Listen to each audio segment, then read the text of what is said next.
আসসালামু আলাইকুম ভিউয়ার্স। দেখুন আমার কাছে বেশ কয়েকটি এমপ্লিফায়ারের কালেকশন আছে। এটি হচ্ছে আপনার সবার উপরে যেটা আছে, দেখুন সবার উপরে যে এমপ্লিফায়ারটি আছে এটা হচ্ছে আমার 2 ট্রানজিস্টর এমপ্লিফায়ার। এখানে ভোল্টেজ আছে আপনার 24 ভোল্ট।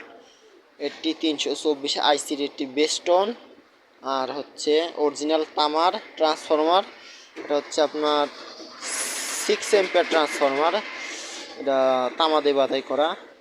আর এর নিচে যেটা আছে এটা হচ্ছে আমার এসটিকে 4172 একটি এমপ্লিফায়ার। হচ্ছে আপনার 12 ইঞ্চি ক্যাবিনেট, 12 ইঞ্চি ক্যাবিনেটে আমি এটি বানিয়েছি। এসটিকেটার ভিতর ট্রান্সফরমার দেওয়া আছে 30 ভোল্ট, আপনার 10 এম্পিয়ার। এটা আমার নিজে হাতে বাধাই করা ট্রান্সফরমার। আর এর নিচে যেটা আছে এটি হচ্ছে আমার আপনার 8+8 ট্রানজিস্টর, আর হচ্ছে আপনার 45 ভোল্ট। মানে এটি হচ্ছে 16 ট্রানজিস্টর মেশিন। এটি হচ্ছে বেস্টেবল চায়না বোর্ড, আর এটি ইউএসবি।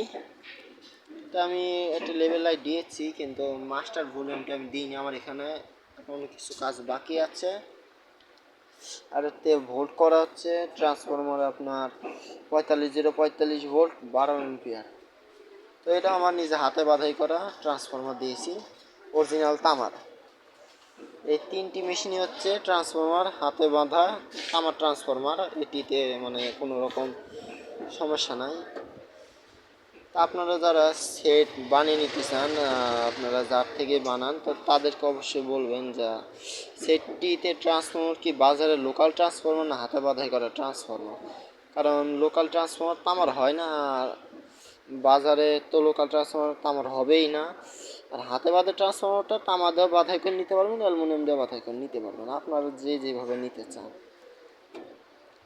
পর আমার স্পিকার আছে, দেখুন আমার স্পিকার একটি 12 ইঞ্চি 3 ইঞ্চি ভয়েস কয়েল, বাজারে লোকাল স্পিকার। আর এ বাদেও আমার কাছে আরেকটি আছে, আমার আরেকটি স্পিকার 8 ইঞ্চি স্পিকার জেবিএলের। আর আমার এটা হচ্ছে জেবিএল, আমার ক্যাপটা আর কি উঠে গিয়েছিল, পরে আমি আলাদা একটি ক্যাপ লাগিয়ে নিয়েছিলাম।